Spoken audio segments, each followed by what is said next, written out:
نظر نماز، اندھیرا تھا جہاں میں اگر نہ ہوتی نماز۔ اے مسلمانوں بہر غفلت پہ تیری ہستی نہیں، اے مسلمانوں بہر غفلت پہ تیری ہستی نہیں، دیکھ جنت اس قدر سستی نہیں۔ حاضرین مجلس اور معزز اساتذہ کرام، آج مجھے اجازت دیجیے کہ میں مذہب اسلام کے سب سے اہم رکن پر روشنی ڈالوں۔ وہ اتنا اہم رکن ہے کہ قرآن کی سینکڑوں سے زیادہ آیات میں اس کام کے کرنے کا حکم اور تاکید آئی ہے۔ کوئی پیغمبر ایسا نہیں آیا جس کو نماز کا حکم نہ دیا گیا ہو اور اس نے اپنی امت پر اس کو پیش نہ کیا ہو۔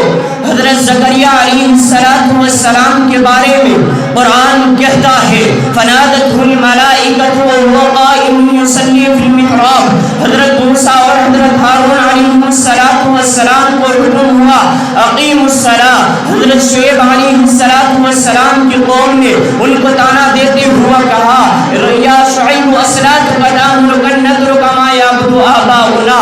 حضرت ابراہیم علیہ السلام نے اپنے پیارے بیٹے کو ویران جگہ میں چھوڑنے کا مقصد بیان کرتے ہوئے فرمایا ربنا لیقیموا الصلاۃ۔ حضرت لقمان علیہ السلام نے اپنے بیٹے کو وصیت کی یا بنی اقیم الصلاۃ۔ مجھے صرف یہ بتلانا ہے کہ حضرت آدم علیہ السلام سے لے کر نبی کریم صلی اللہ علیہ وسلم تک کوئی زمانہ، کوئی امت، کوئی دور ایسا نہیں گزرا جس میں نماز کا حکم نہ ہو۔ مسلمان بھائیوں، نماز کو اللہ نے دین کے لیے کسوٹی بنایا جو فرق کرتی ہے کون متقی ہے، کون شقی ہے، کون مسلمان ہے، کون شیطان ہے۔ لوگ تو اس کو ولی مانتے ہیں جس کے تعویذ سے آرام ملتا ہے۔ لوگوں کی نظروں میں ولی وہ ہوتا ہے جو صاحب کرامت ہوتا ہے۔ لوگ تو اس کو پیر مانتے ہیں جو عورتوں کو لڑکا پیدا ہونے کی بشارت دیتا ہے۔ لوگ تو اس کو اللہ والا مانتے ہیں جو غیبوں کی باتیں بتلاتا ہے۔ لوگوں، آؤ میں بتاتا ہوں ولی کی پہچان کیا ہے۔ آؤ میں بتاؤں گا پیر کس کو بناؤ گے، قطب کس کو مانو گے، ابدال کون ہوتا ہے، امام کیسا ہوتا ہے۔ یہ کسوٹی جس کو نبی آخر الزمان شہنشاہ دو عالم صلی اللہ علیہ وسلم آسمان سے جا کر لائے ہیں، اگر کوئی اس پر پورا اترتا ہے یعنی نماز کی پابندی کرتا ہے، پیر بھی بن سکتا ہے، قطب ابدال بھی ہو سکتا ہے، لیکن اگر نماز نہیں پڑھتا تو اس کا جبہ کبہ پہننا، داڑھی رکھنا کچھ کام کا نہیں۔ رسول اللہ صلی اللہ علیہ وسلم کا فرمان ہے، فرمایا بین العبد و بین الکفر ترک الصلاۃ، یعنی بندے اور کفر کے درمیان صرف نماز کا فرق ہے۔ اب سوال یہ ہوتا ہے کہ بچے کی تربیت کیسے کی جائے؟ اولاد کی تربیت کرنے والوں، آؤ تم بھی نبی کا فرمان سنتے جاؤ۔ صادق المصدوق رحمت للعالمین نے فرمایا جب بچہ 7 سال کا ہو جائے تو اس کو نماز کا حکم دو، جب بچہ 10 سال کا ہو جائے تو اس کو ترک الصلاۃ کی صورت میں اس کی پٹائی کی جائے۔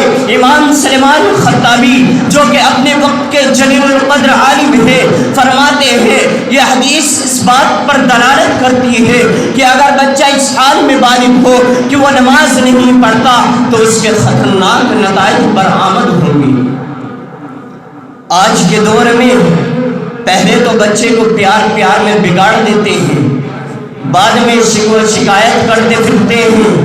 نمازی بنو، اپنے متعلقین کو نماز کی طرف بلاؤ۔ نماز چھوڑنا کتنا بڑا گناہ ہے، اللہ ہم سب کی حفاظت فرمائے۔ دوستو، اندازہ کرو کتنا سخت گناہ ہوگا نماز کے ترک کرنے کا۔ ایک جگہ نبی کریم صلی اللہ علیہ وسلم نے فرمایا من ترک الصلاۃ متعمدا فقد کفر، جس نے نماز کو جان بوجھ کر ترک کیا تو اس نے کفر کیا۔ اللہم احفظنا، اللہ ہم سب کی حفاظت فرمائے۔ اور دوسری جگہ ارشاد ہے الصلاۃ عماد الدین، فمن اقامها اقام الدین ومن هدمها هدم الدین. نماز دین کا ستون ہے.